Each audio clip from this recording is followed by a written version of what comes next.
Please like, subscribe, and be sure to click that bell button for regular and exciting indie film content and your chance to be the first to engage with the Liftoff Global Network of Film Festivals as we embark on launching the careers of the filmmakers of tomorrow.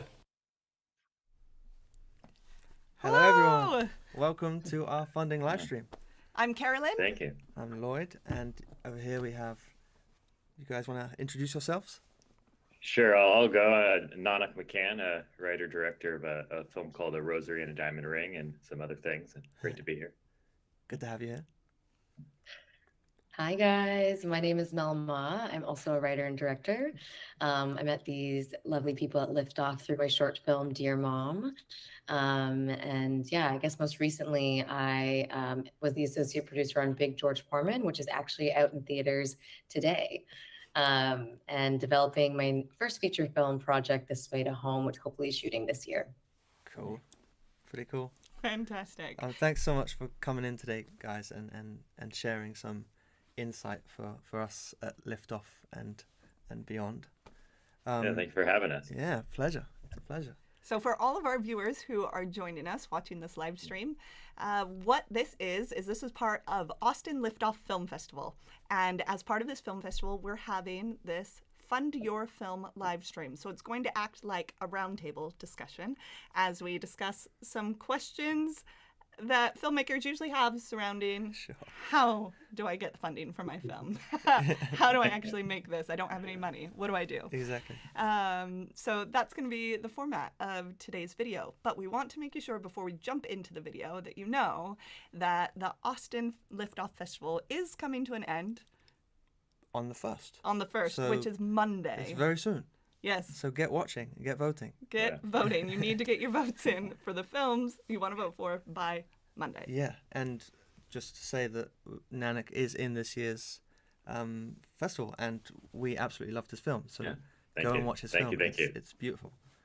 Yeah. Shall we jump in and give you guys a bit of a moment to talk a bit more about yourselves and your work? Yeah. Sounds good? Yeah. Sounds good. So go back to it, Nanak. I know you already said the name of your film, but tell us again. We're going to show your poster. Give us your little introduction, who you are as a filmmaker. So my film's called A Rosary and Diamond Ring, and it is a screening at the Austin Liftoff Film Festival. And it's a short film that's sort of also operating as like act one of a feature. So I'm sort of going through the funding for the rest of it right now.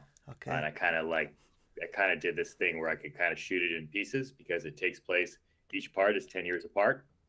And so the first part of the film is the two soldiers coming home from the war in Vietnam in 1972. And it's sort of just a day in the life. You kind of see these two soldiers in a bar getting ready to say goodbye to each other. They've been kind of, helping each other survive for a year. And so they're really attached. And about halfway through the short, they say goodbye. And one of them gives his necklace to the other one as kind of a token of friendship, and kind of a thank you for everything. And then he goes home to his mother, and the rest of the film is him and his mother reconnecting over the course of like kind of a 24-hour period, and kind of her realizing that he has some kind of trauma from the war and he's not really the same person that the baby that left, and so kind of a hint at things to come. Beautiful. Well, kind of wraps it up. That's a lovely description. It's so lovely also to have you here on a call because sometimes you don't know all the background behind a film when you're watching. We loved your film, and we didn't realize that this was you were already considering this as just the first third of your film, that you've got these other sections you're ready to film. That's cool. We're really excited. We're excited. Yeah. Keep us posted. Thank you. Yeah, cool. And Mel, should we jump over to you? I will bring up your poster of the film you mentioned, Dear Mum, from last year. Year's Austin Liftoff. I'll pop that up a second. Yeah, Dear Mom was a short film that I wrote and directed that was very close to home. It was very much so based on my own relationship with my mom and the struggles that I went through pursuing an artistic career. I'm a first generation Chinese Canadian. My dad's a doctor, and there were all those expectations for me to follow in his footsteps. And I was actually on a one-track path to do that until I got, swept away into the arts. So this short film was an exploration of just mother-daughter relationships and the tension that can often form, especially between immigrant parents and their children. So just opening up that. And it was interesting because, this is why I love filmmaking, is that there's so much healing that I found through that in my own relationship with my mom. So that was a beautiful, unexpected gift from making that film. Yeah, wow, beautiful. That is lovely. That's really lovely. So thank you both for introducing yourselves and your films that you've worked on. Now, as part of this introduction, can you just very, very briefly tell us what your budget was for this film, and tell us maybe just like a tidbit about what kind of funding you did for it, and then we'll dive more into these funding questions in just a second. So back to you, Nanak. Yeah, so I mean, my film was made under like I kind of forget the details. My producer is going to kill me, but there was like a new thing that was coming out during COVID that they SAG had this like keep it under 20,000 kind of agreement, and so that was like where we were like hitting right at that mark. We were like at like 19K basically, and so we kind of hit that, and that we were kind of able to get a kind of special thing that SAG was kind of creating for low budget films to kind of help them get made more easily, so it isn't as difficult to really try to go through SAG and still like do it at a budget. And so that's where we were. Okay, Cool. great. Yeah. And you, Mel, with your film? Yeah, that's so funny. My budget was like pretty much exactly around there too. And I think it's at that like SAG low budget where you can pay you pay a lower rate to your actors, and then if your film gets picked up for distribution, then you pay a larger rate. So it's just really helpful in the process of making it, because you want so much of it to go into the production, right? And actors, of course, understand that. But yeah, so mine was around that same budget range as well. And I did a lot of crowdfunding, honestly. I did them in 2 chunks because we actually did a reshoot because we really wanted to change the ending. So at first the budget was around maybe closer to like 14K. And then it went up once we did the reshoots. But we also shot in 16mm film, and that always, ups the budget as well. Sure. So yeah, but that was something I really wanted to do, was shoot this on film. Just for the experience of the actors and just really, getting that texture in the image as well. So that was something I really wanted to add into the budget. Wow, cool. Yeah, very cool. I'm going to jump right in then and segue us into, could you share, it doesn't have to be from your own projects, it could be a story that you have from elsewhere, but like an interesting, bizarre anecdote of someone funding a film, yourself or others. Yeah. I mean, I have one. It's kind of a little bit political to talk about it, but I have one that was sort of funded through a romantic relationship with an actress where she was dating someone who was pretty wealthy, and then during the filming of the movie, I think they started to be on the rocks, and that kind of got a little uncomfortable. He still stayed involved and let the movie happen, but I think it was a little bit, ended up being so that's kind of a story. Yeah. It worked out. But it was definitely a little uncomfortable, I think. And that was a film I didn't direct that. It was just something I wrote that I co-wrote that with the director. So. Okay, cool. And it got made. It got finished. It did. It did. Yeah. Okay, I think, this question is awesome because it reminds us that funding can really come from anywhere, and I think as a filmmaker, as an indie filmmaker, you really have to have that mindset, right? That opportunities are everywhere and that you can really get investing from, it can come from so many different places. I have 2 friends of mine that come up. One of my friends, she's premiering at Tribeca this year in her feature, and she had her locations booked. She had all her HODs booked, everything planned to start shooting on a certain day. And she was a month out and she still didn't have all of her funding. Wow. But she was like, we are going to shoot on this date. And then she just happened to meet this investor like 3 weeks before the shoot, and she got the money. So like, talk about really funneling your vision and being like, just being non-negotiable about this happening. Right. And then another friend of mine, she's actually a screenwriter, and she wrote a script, and this guy who was more in sports investments, he wanted to get into film, so he started his own production company, and he was giving like $2 million US to each film. And he read her script, loved it, and basically was like, why don't you direct it? And so she was like, okay, never thought I'd direct it, but here we go. And now she's premiering at the Atlanta Film Festival. Oh, wow. So Oh. Cool. yeah, both Great. those two women are big inspirations for me to, remind us that, yeah, like, you have a good story, a good project, you believe in it, and you keep pushing. And these situations really do happen. Yeah. Yeah.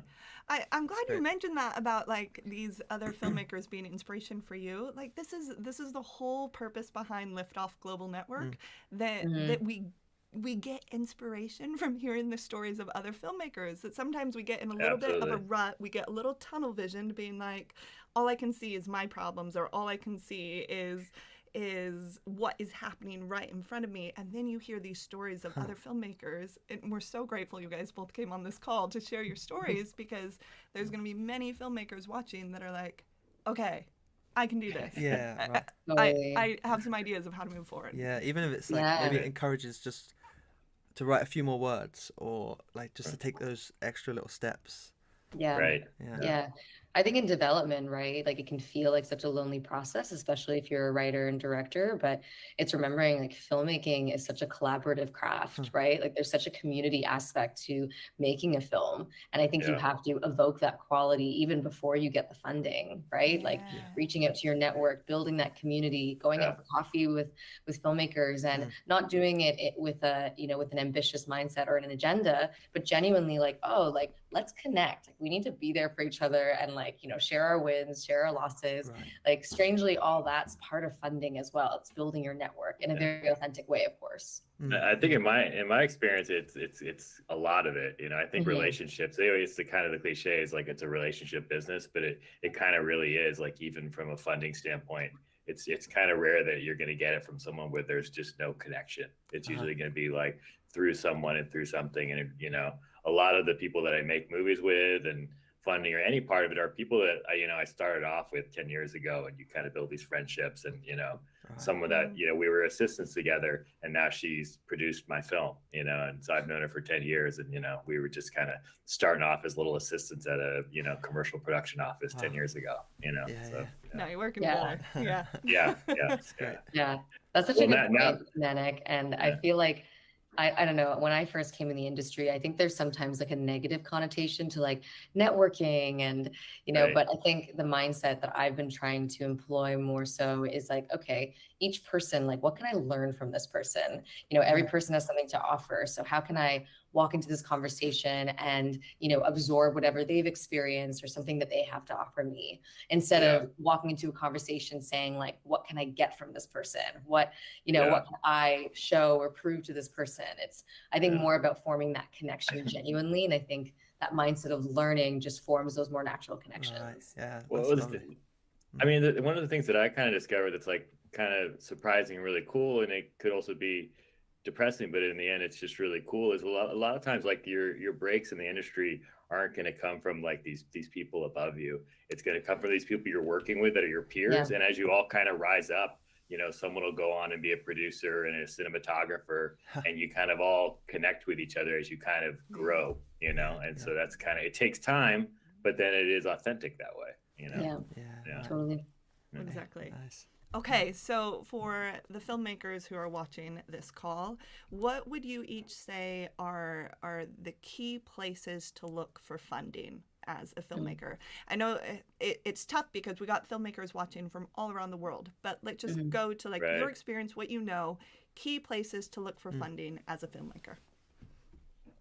Yeah, I mean, for me, I don't know if there is really a key place. I think it really is like it starts off with relationships, and then I think it's kind of like you have to have building blocks. I think one mistake a lot of filmmakers make is they try to come out and they maybe use up all their resources trying to make a feature when they're maybe not quite ready, and then the feature they can't sell it, and then they can't make a movie for 10 years. Where like I think one of the best advices I ever got was to just try to make a short film every year, you know, and if you can do that, and then you have a little money left over to submit to festivals and travel to festivals, and you build a relationship with these festivals, and then you do the next one. And if you do like maybe 3 short films in the course of like 3 or 4 years, one of them hits and it gets into a really big festival, and then someone wants to turn that into a feature. That's like, you know, that's a thing that happens. Wow, you know? cool. So I think kind of keep moving forward and kind of stay within your wheelhouse is a good thing, I think. That's nice advice for any artist, I think.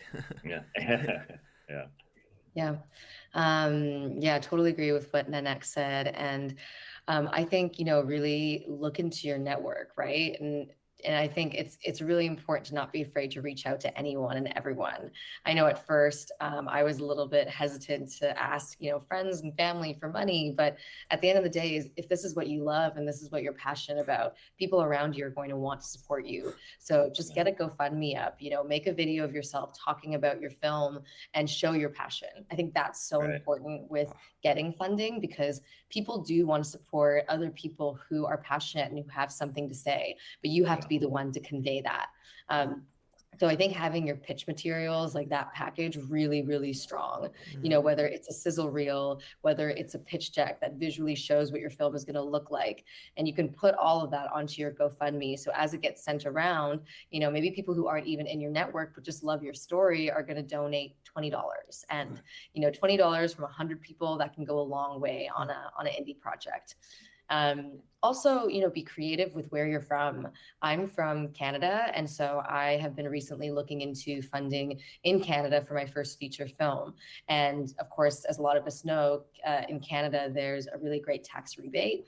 And so if you can take advantage of something like that, definitely look into it. Look into grants that are applicable to you. You know, like if you are a person of color or a woman or whatever it is, or you're from a certain place, there might be a grant that speaks specifically to you. Take advantage of all of those things as well to just piece together things so you can find a full budget for your project. I think that's something I learned too, is that your funding doesn't have to come from one place. You can really kind of like patchwork your funding so that, you know, you get the budget that you want. Yeah, absolutely. So you're saying that, like, drawing for one project, drawing from multiple places, Of course. and utilizing all of that for your overall... most indie projects will have like multiple investors and financiers, and you know, you could do crowdfunding. Let's say if you have a 20K budget, you could raise like 5K from family and friends, right? Like, even though that might sound a lot, it's actually quite doable with friends and family, 5K. And then okay, you look at another grant that could possibly give you another 5K, so now you have 10, right? So it's just, you know, looking at your entire network and the possibilities and what you can piece together. Nice. Right. Yeah, absolutely. I think also, like, kind of latching onto that, I know, is like, as you get further on down the line in your career, you kind of get into a world where you're trying to get, like, if you have a relationship with a producer that has a relationship with a streamer, and then you're trying to get the movie that'll get, like, the streamer will kind of like loosely commit to it, and then you take that to a bank. And I think, you know, you have that commitment, but I think to do that, you kind of have to have a proven track record on your own. And so that's kind of why, going back to what she's saying, where you kind of start off by doing that, and you create a track record where you become sort of investable, you know. And it's hard in the beginning to really do that kind of thing of like going to a bank and getting funding with a, you know, a bill of, you know, sale or whatever, because you don't have that track record yet, you know. And so that's why it's important early on to kind of just make the movies, you know, small with, you know, funding through friends and family and crowdfunding and things like that, you know. So you're really building up, you know, your foundation as a professional, you know. Yeah. Wow. And listening to you both talk about this, something you said, Mel, like made me think about like crowdfunding and putting together kind of like a sizzle reel or a pitch in a different way. That, like, we're talking about the work that you do as directors, and maybe this is obvious to everyone, but it all of a sudden occurred to me that like as directors and as artists, when we're working on getting funding, we need to put as much effort into that product of, this is my package that I'm giving you to give me the funding, as we do into the full project that we're trying to fund, right? That like we use our creative minds in the same way and make it really high quality. Is that kind of what you were saying? Yeah, Yeah. totally. Yeah, in my feature film, This Way to Home, that I'm developing, I have a one pager, and there's the script. Well, there's the list of the producers at the top, and just like the log line, the genre, and then there's the script, sizzle reel. I did a table read, so I included the audio for that. Nice. I have a visual deck as well. I have my bio, so it's all on one page, and they're all Dropbox links. So no matter how it gets passed around, I can constantly update it without having to like re-email and be like, hey, here's the new draft. And so that's been a really, really efficient way to just have all my pitch materials in one place, and also to show people like, damn, like this girl really cares about this project, Right. you know? Yeah. And I think especially, you know, as indie filmmakers, and as we're like, you know, asking people for money, your energy and your work ethic can come through in your pitch materials and in your package. Like both sizzle reels for 2 features that I'm developing, I had an editor friend like pull visual references from different movies to actually create the feeling that I want the audience to feel when the feature is finished. So if you can recreate that in the sizzle, it gets investors or other people excited about the project, and you know, to hopefully have them give financing to it. So I've also seen it done where people have created websites for their projects. So I think that's a really efficient way also of having all your pitch materials in one place, just a website and a link you can send out to people. And again, I think the importance of that is just being able to update materials on your own, so you're not like resending emails to people constantly. Yeah. Yeah. That's a good tip. Nice. Yeah, I mean, I think having all those materials that she's talking about, like in today's kind of world of the internet, compared to like, you know, 10 years ago when obviously the internet was around, but it was kind of like the script was sort of the thing. But I think really like now, like just having like all these things in one place and kind of a visual setup, so if you can kind of like send it to someone and they can kind of get the idea of what it is in like, you know, a couple of minutes, versus like asking someone to sit down and read a whole script that it isn't sure if they're interested yet, you know. So it's kind of, you know, I think a sizzle reel like opens up a lot for films, to be honest. You know, it's a great thing to have. I've had a few on some of my projects as well.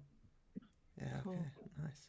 So we kind of coming to the end of our questions. I think the last thing to say is with a little extra thing actually, but for the questions on funding, do you have any last, like, because you've kind of given us a real masterclass there actually, but is there any last like points? Maybe it's just a anecdote for a filmmaker out there that's looking for inspiration, or something specifically for funding. Anything just to kind of offer out to filmmakers out there? Yeah, I mean, I think kind of as I've been talking about, you know, it's just sort of, I think a lot of it is just building those relationships and kind of staying within your wheelhouse, and kind of starting small, and kind of so you can do the whole festival tour and kind of build relationships with the festivals. And I think also trying to find something that you know, you bring to the table, you know, whether it's a personal story, or if it's, you know, you're written something in your hometown or around the farm that you grew up in. So you're saving money for a production, and you're also, it's kind of, no one else can make it the way you make it and for the money that you make it, because you bring these resources that we don't think of as funding. But if you have a relationship with a restaurant that's going to provide you food, you know, that's funding, you know what I mean? And so bringing as many things that aren't direct money, you know, people might not want to give you money, but they might be like, yeah, I'll give you 100 pizzas, you know? So, Which is, so, you know, saves a lot of money.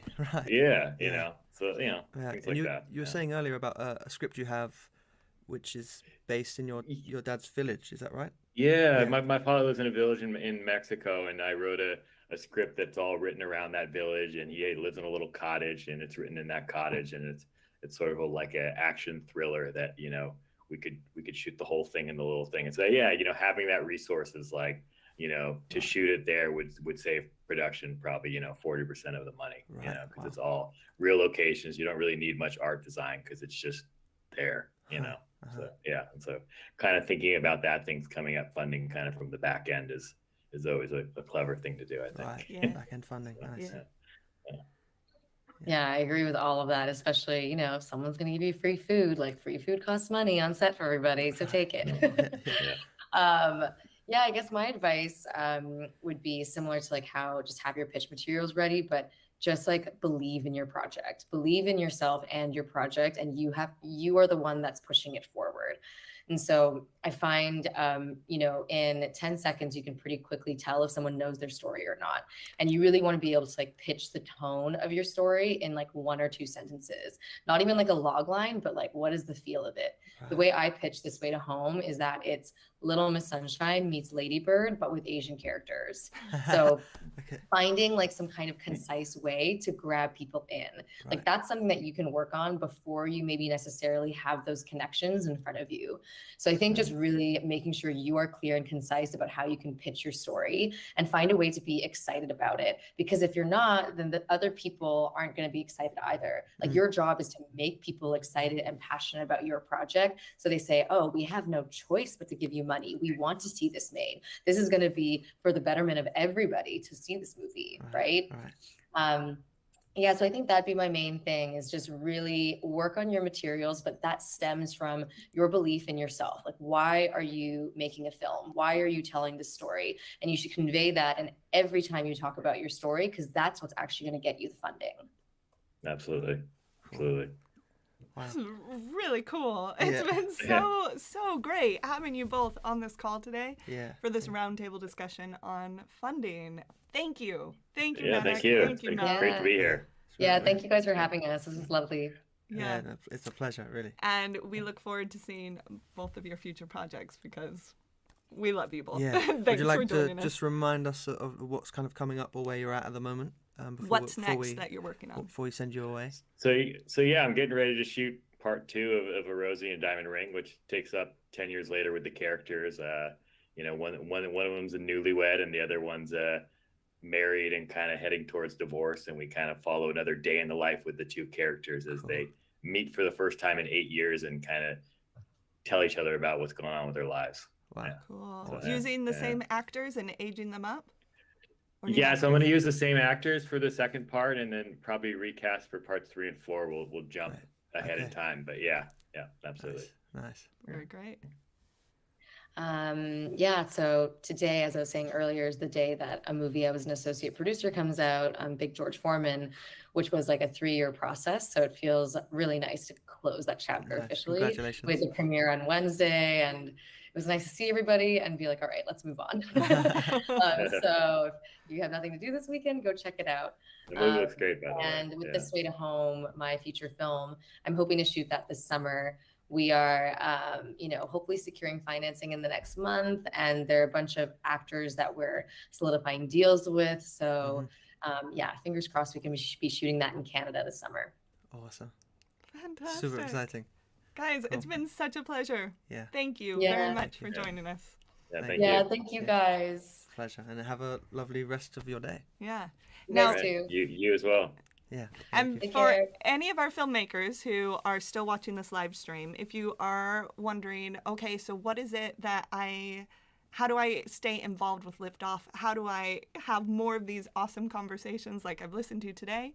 Well, the next step would be membership with Liftoff Global Network. So we're going to, show you a little video. Yeah. And we'll say again goodbye to Nanak and Mel. Thank you so much. Bye, guys. Hi, guys. pleasure. Thank you. See ya.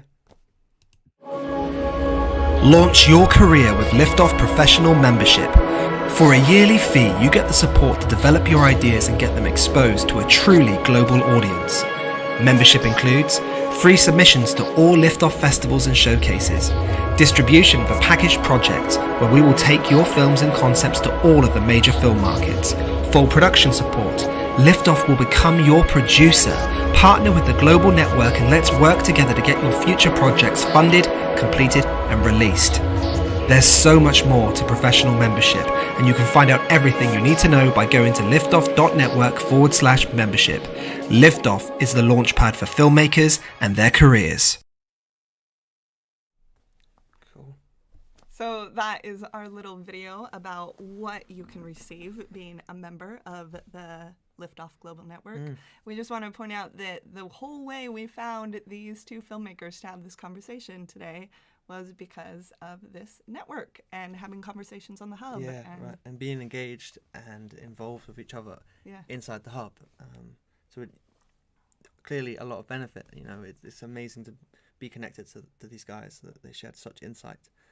And the whole purpose is to have a place where this insight can continuously be shared amongst you, amongst filmmakers, and you can be supporting one another. Yeah. Plus, you know, there's exclusive content that you can access. There's, like it said, fee waivers. There's all these exciting things that are kind of silly to miss. So jump in. Yeah. Right. Yeah. So thanks for joining us. Take a look at that membership link, and we'll see you next time. See you next time. Thank you so much. Bye. Happy funding.